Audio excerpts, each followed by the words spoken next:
Mi nombre es Víctor Gay Zaragoza, yo vengo hoy en calidad de paciente de cáncer de linfomas, aquí mismo, en el otro lado de este mismo hospital, y también vengo en calidad de experto en narrativas y profesor y formador en temas de relato. A lo largo de mi carrera profesional he tenido muchísimos honores, como crear la primera asignatura en Instituto de Empresa, en el IMBA, sobre temas de storytelling, uno de los 5 másters más importantes de Europa, la primera asignatura que se hizo storytelling. Llevo más de 10 años ayudando a la consultora número 1 del mundo, que es Accenture, temas de relato y narrativa, he publicado 4 libros, han tenido cierto impacto, he ayudado a más de 10.000 personas, pero nada de toda mi carrera profesional me había preparado para algo que he aprendido durante este año, y es que el poder de la narrativa, el poder del relato, no solo puede ayudar en el ámbito profesional y en el ámbito de comunicación, sino que también tiene mucho que decir y hacer en el ámbito del tratamiento médico. Evidentemente que una cosa es la parte hard de la enfermedad y luego está esta parte,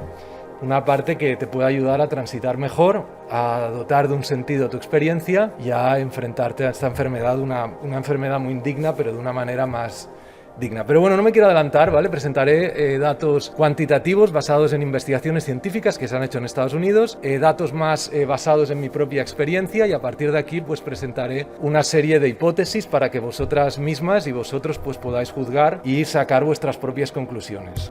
Mi historia empezó el año pasado, es verdad. Estaba un poco desilusionado, no solo con el trabajo, sino con la vida, y estaba en un momento pues que daba las formaciones, pero un poco con el piloto automático puesto y no con la ilusión y el regocijo que había tenido en los años anteriores cuando empecé con toda esta historia, ¿no? Esta historia de hacer historias y de ayudar a contar historias. El tema es que conocí a una persona muy especial, a mi pareja, a Tian, y volví a recuperar toda mi ilusión, la ilusión por la vida, la ilusión por lo que hago, y estábamos en un momento fantástico, ¿no? Felices, en lo que para mí es el mejor estado del ser humano, que es cuando está enamorado, y estábamos tan contentos los dos que decidimos celebrar nuestro amor en un viaje a Egipto. Y justo fue una semana antes de irnos a Egipto cuando unos pequeños dolores que tenía en la barriga me los hice mirar un poco más en serio, porque pensé, con la dieta de Egipto, y aquí vino la primera noticia, y es que me dijeron que tenía un cáncer de linfomas. De todas maneras, era un cáncer que, según me dijeron, no era tan agresivo y tan grave, y que con un tratamiento una vez al mes, en hospital de día, podríamos combatirlo. Yo estaba tan aún con mi narrativa, con mi película de celebrar la vida, de irnos de viaje, que le dije, nos vamos igualmente, y si tengo que venir una vez al mes, pues nos vamos una semana y luego volveré y ya empezaré con esta historia, ¿no? Pero 3 días antes de salir me volvieron a llamar del hospital de aquí, y que habían visto que no era un cáncer de linfomas normal, sino que era un cáncer de linfomas de alto crecimiento, muy agresivo, y que requería de ingreso inmediato, y que me daban 2 horas para ir a casa, poner las cosas en una mochila y ingresar. Y a la mañana ya empezaba la quimioterapia, el esquema Urquimab. Y recuerdo cuando entré aquí en el hospital, también en la planta 3, pero en el otro lado, en la escalera 5, que cuando oí el clic de la puerta cerrarse detrás de mí, había dejado a mi madre y a mi novio en la entrada, y que empecé a llorar, empezaron a salir lágrimas. Y recuerdo que 2 enfermeras, Andrea y Ana, y me dejaron llorar durante 3 horas, explicarles mi drama de vida, cómo puede ser, qué injusta es la vida conmigo, ahora que estaba tan bien, y estuvieron escuchándome y yo contando mi narrativa sobre esta historia, ¿no? Las cosas lamentablemente fueron a peor. El primer trozo fue 1 mes y medio, y en ese mes y medio de ingreso empezaron con las quimioterapias, era 24 horas, durante la primera tanda fueron 5 días de todo el día, y luego al cabo de 5 días de descanso, una semana más de 24 horas quimioterapia, esquema Urquimab, muy agresivo, y empezaron enseguida pues todos los efectos B de la quimioterapia. En mi caso fue un tema de mucositis terrible, me salieron llagas desde los labios hasta el cuello casi. Estas llagas hacían muy difícil que comiera, hacían muy difícil que respirara y hacían muy difícil que hablara, hasta el punto que mi hermana, que está aquí por cierto y también igual que mi madre, me compró una tablet para poder escribir y comunicarme con la gente. En ese punto es cuando empecé a dejarme más. Dejarme más quiere decir que ya no me levantaba de la cama, ya no me duchaba, Y me acuerdo un día que vino Tian a verme y me pegó una bronca terrible y me dijo que era esto, que si no iba a luchar yo por esta enfermedad y por salir adelante, nadie más lo iba a hacer, que nadie más lo podía hacer, que solo había de ser yo. A partir de ahí empecé a cambiarme la narrativa que me hacía a mí mismo sobre lo que me había pasado y empecé a ver el día a día como una lucha de pequeñas grandes cosas, ¿no? Como levantarme de la cama, como irme a duchar, incluso empezar a hacer ejercicio moderado y controlado. Fue en ese momento cuando empecé a volver a mirar y a volver a leer estudios científicos sobre el impacto de la narrativa en la biología humana. Lamentablemente se han hecho todavía pocas investigaciones científicas, pero se han hecho suficientes para demostrar algunas cosas. El primero de ellos fue el Dr. Paul Zak, en Estados Unidos, que hizo las primeras investigaciones midiendo los niveles en sangre y en saliva hormonales de un grupo, de una muestra de personas, antes y después de ser expuestos a una historia. Y lo que el Dr. Paul Zak consiguió descubrir por primera vez en la historia de la humanidad es que la narrativa tenía un impacto biológico en el cuerpo humano. Es decir, que antes y después de una historia, para que nos entendamos, antes y después de estar en el cine o viendo una serie de Netflix, en nuestro cuerpo se generan una serie de hormonas que van a tener un impacto, por supuesto, a través de todo el flujo sanguíneo por el cual circulan las hormonas y que llegarán a todas las células del cuerpo humano. Y además consiguió ir mucho más allá de eso y encontrar una relación causal entre los cambios de los niveles hormonales y las acciones que haría la muestra de personas al acabar de ser expuestos a esa narrativa. Entonces, cuando yo, a raíz de la conversación con mi pareja, empecé a cambiarme esa misma narrativa que hacía de mi vida, mis flujos hormonales también empezaron a cambiar y, por tanto, mis acciones también empezaron a cambiar, como el Dr. Paul Zak pues, pudo expresar de una manera científica, pero es algo que en mi cuerpo también pues, pude experimentar en este periodo. Otro dilema que me vino era si trabajar o no trabajar lo que pudiera o no. Porque acababa el mes de agosto, empezaba septiembre y tenía el calendario lleno de compromisos profesionales. Y en la vida me trajo pues a Irene, que es la coordinadora ahora de todos los cursos que hacemos, que estaba embarazada en aquel momento, es decir, que nos juntamos, una embarazada, un paciente de cáncer, y con esto ya llegas a Marte, ¿no? Y con una embarazada, con un paciente en cáncer, con una pionera del storytelling, que Eva, y con un dibujante que se llama Javi, nos juntamos y les expliqué la situación en la cual me encontraba, les dije que quería seguir haciendo lo que estaba haciendo, pero que yo no podía dar la mayoría de formaciones, empezando a generar un equipo. Y recuerdo una noche que me pasó algo muy espectacular en el hospital, y es que por la noche empecé a notar algo en mis pies. Y me medio levanté y me di cuenta que había un señor vestido con traje como los señores de antes, no ahora que venimos con tejanos, tal, no, de verdad, con el traje bien puesto y todo. Y me di cuenta que era mi abuelo y que al lado estaba mi otra abuela y habían fallecido, llevan fallecidos más de 15 años. Y también estaba mi gato Chan, que había fallecido hace 6 años y que les había pedido que lo guardaran. Y me asusté tanto que me medio desperté y apreté el botón que hay para avisar a las enfermeras, venid cagando, que vienen los muertos. Y le dije a la enfermera, oye, que vienen los muertos a visitarme, y me dijo, tranquilo, Víctor, que es normal, a muchos pacientes de cáncer les vienen a ver sus muertos, ¿no? Porque al final, cuando estás en una situación así, evidentemente, te haces una serie de preguntas.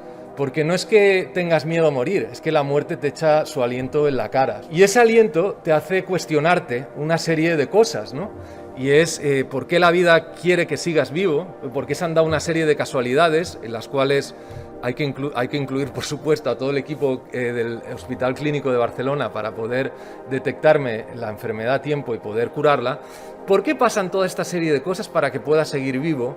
¿Cuánto me puede quedar de vida? Y si muero, estaré contento con mi legado, ¿no? Son preguntas, están en el aire cuando te enfrentas en una situación así, ¿no? En mi caso, eso me animó a seguir con lo del trabajo. Evidentemente que no podía estar en el día a día y que Irene era en este caso quien llevaba el día a día, pero sí que de tanto en tanto, cuando estaba un poco bien, me conectaba en la formación, estaba por ahí viendo y también me daba cuenta que mi propio aspecto como enfermo también hacía tomar conciencia a la gente de la ilusión en la cual vivimos, de que viviremos para siempre. Y así es como me empecé a dar cuenta de que era importante también y tenía un sentido lo que me estaba pasando. Porque también no solo me podía ayudar a mí mismo, sino también podía ayudar a más personas. Y así es como fundamos esta empresa, consultoría de cursos, generamos nuevos cursos, seguimos ayudando a gente y seguí profundizando en los estudios científicos que hay alrededor de este tema. Y encontré el primer experimento en niños hospitalizados a los cuales a estos niños se les expuso a narrativas y llamaron a cuentacuentos profesionales para que fueran a contar cuentos a los niños hospitalizados de este hospital en Brasil. Y a otros niños les contaban adivinanzas. Entonces hicieron un grupo de control de adivinanzas y el otro grupo de contarles relatos, para ver cómo, comparado con los otros niños pacientes que no estaban expuestos a relatos y a adivinanzas, cómo evolucionaban estos niños. Y este estudio también, ahí tenéis los datos de los resultados del experimento, donde veis los niveles de oxitocina, los niveles de cortisol y los niveles de la percepción sobre su propia enfermedad. Y vemos cómo después de las historias, de las adivinanzas también, pero no tanto, pero después de los relatos vemos cómo los niveles de oxitocina de los niños aumentaron, vemos el pre y el post, niveles que tenían de oxitocina pre. La oxitocina, como sabéis, está asociada al bienestar y a la felicidad, que hay un indicador científico que muestra cómo las historias generaban hormonas de oxitocina y hacían sentir mejor a los niños. Y luego cómo el cortisol, que es la hormona asociada al estrés, disminuía. Es decir, que el niño no solo se sentía mejor, sino que se sentía menos estresado. Y además, su propia percepción sobre el dolor en la enfermedad, ahí veis los resultados, al subir los niveles de oxitocina y bajar los de cortisol, la percepción sobre su dolor también disminuía. Y este fue pues otra de las evidencias que hay, ¿no? Yo seguí en mi lucha, la lucha del día a día, aquí intentando comer una pasta que me había hecho mi madre, también haciendo ejercicio. Esta es una foto que tomó una de las enfermeras, Raquel, que de hecho ganó un premio en la Facultad de Ciencias Médicas Blanquerna. Recuerdo el día que con mi pareja y con mi madre fuimos al doctor y nos había dado los resultados del PEC-TAC de control final después de haber pasado todo el esquema de quimio Burkimav. Y estaba tan contento y tan ilusionado. Le dije a mi madre y a mi pareja venir conmigo, que luego lo iremos a celebrar. Y entramos en la consulta y el doctor nos dijo que no tenía buenas noticias que darnos. Y nos dijo que parecía que los linfomas, los tumores, seguían activos y que el tratamiento no estaba funcionando. Y así es como, en lugar de irnos a celebrar nada, nos pusimos a rascar contactos bueno, yo ya tenía billetes de avión para irme a Houston a hacer el último, yo qué sé, y me volvieron a llamar del hospital clínico también, y me volvieron a llamar y me dijeron al cabo de 3 días que habían analizado en profundidad y que no era tan agresivo y parecía que estaba controlado. Pero entonces, con toda esta historia, os quería mostrar que físicamente, a día de hoy, soy otra persona totalmente diferente a la que era antes de la enfermedad, porque tengo células totalmente nuevas con un ADN modificado. Esto es fruto de la quimioterapia. Por un lado, la quimioterapia mata las células del cuerpo, hace que crezcan nuevas células con un ADN modificado. Pero por el otro lado, con toda la evidencia científica que os he mostrado, no solo de mi propia experiencia, también las narrativas a las cuales estamos expuestos afectan todas las células de nuestro cuerpo. También, por supuesto, las nuevas que ha generado el nuevo proceso de quimioterapia con el nuevo ADN. Entonces, de ahí la importancia de a qué narrativas estás expuesto, porque estas narrativas van a generar cambios hormonales que van a afectar esas nuevas células del cuerpo. Entonces, de ahí la importancia de esa narrativa, de cuidar la narrativa que se hace, por un lado, el enfermo, o nos hacemos los enfermos, por otro lado las narrativas a las cuales está expuesto. Y cuando hablamos de narrativas de que estamos expuestos, hablamos de la gente que nos rodea. ¿Qué tipo de gente nos rodea? ¿Es gente más tóxica o menos tóxica? Porque esto, como os estoy mostrando, tiene un impacto en la enfermedad, tiene un impacto en las células que tienes. La televisión, estamos viendo noticias de la inflación, la guerra, no sé qué, todo esto también va a hacer que tengas más cortisol y por tanto que tus células están más débiles y va a afectar. Por supuesto, los diagnósticos médicos, toda la experiencia de paciente sí que puede ayudar a que se recupere más y mejor una persona si las narrativas a las cuales está expuesta están cuidadas y estás haciendo que dentro de su propia narrativa pueda afrontar esa enfermedad de la mejor manera. Hay una relación. Evidentemente que la parte hard es la que decidirá el partido, pero en estos pequeños detalles habrá la excelencia. Y sí, no soy un loco que viene aquí a hablar este tema, pero sí que es de las primeras veces que se habla este tema en Europa. Pero en la Universidad de Columbia, desde el año 2000, que crearon un departamento de narrativa médica y empezaron a ver todas estas evidencias científicas y empezaron a cuidar también todos estos detalles de todas estas narrativas médicas y del impacto que tenían. ¿Por qué? Porque al final evidentemente están interesados en sus ratios de éxito con los pacientes y vieron que había un factor que no se estaba teniendo en cuenta y que empezaron a tener en cuenta, y era este mismo de la narrativa. En mi caso me ayudó mucho, mi experiencia fue ver cambiar la narrativa de la enfermedad y dejar de verme o de ver como qué injusta es la vida, que lo es a veces, pero empezar a verlo como que era una oportunidad que tenía para aprender, que era una oportunidad que tenía para crecer, para desarrollarme, para ser algo mejor. Entender también la narrativa sobre la muerte que me hacía y ver la muerte como una oportunidad de poder también mejorar, aprender y crecer. Y también es un tabú que a todos los enfermos se enfrentan, ¿no? Y también otra narrativa que en mi caso me ayudó muchísimo es la del futuro. Y los médicos me ayudaron muchísimo desde que entré aquí. La primera doctora ya me dijo: céntrate, que estos son 7 meses, has de darlo todo, has de luchar y saldrás. A mí me ayudó muchísimo, y a mi entorno también, y hacer planes. Vale, cuando esté curado me iré a vivir a París, en Tian. Cuando esté curado seguiremos con lo del trabajo. Cuando esté curado, entonces, y esto también a mí, que en el fondo también es lo que a mí me ayudaba, pero también quizás lo que necesita todo el mundo para ser feliz, ¿no? Tener una narrativa de su día a día que le llene, tener una narrativa sobre la muerte que también haga que su vida y que nuestra vida tenga sentido, y también tener una narrativa de futuro profesional y personal que haga que las vicisitudes del día a día que atravesamos sean para un fin o para algo mayor, ¿no? Básicamente, lo que quería compartir esta mañana aquí con vosotros, y si hay algún paciente con cáncer que me está viendo, es que se cuiden de las narrativas a las cuales están expuestos, que traten de mimar y que tratemos de mimar las narrativas que nos creamos, porque van a tener un impacto directo en nuestras células y en las nuevas células que estamos generando.